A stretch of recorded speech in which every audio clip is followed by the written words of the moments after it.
Все больше и больше пациентов стало обращаться к пульмонологу с затяжным кашлем, который не проходит. Он может быть влажным, может быть сухим, продуктивным, непродуктивным или малопродуктивным. Что же это такое? Сейчас все чаще и чаще мы видим гиперреактивные бронхиты. Это состояние, патологическое состояние, когда ваши бронхи начинают неадекватным образом реагировать на те раздражители, на которые бы ранее они не отреагировали совсем.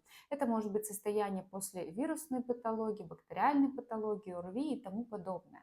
Гиперреакция бронхов, она бывает инфекционная и аллергическая. Можно сказать аллергическая и неаллергическая. Все, что мы говорим про неаллергическую гиперреакцию, это в основном все инфекционного генеза. Если мы говорим про аллергическую гиперреакцию, это, как правило, бронхиальная астма и подобные состояния. Диагностировать эти состояния и лечить эти состояния может лишь только доктор. Это может быть доктор-терапевт или доктор-пульмонолог.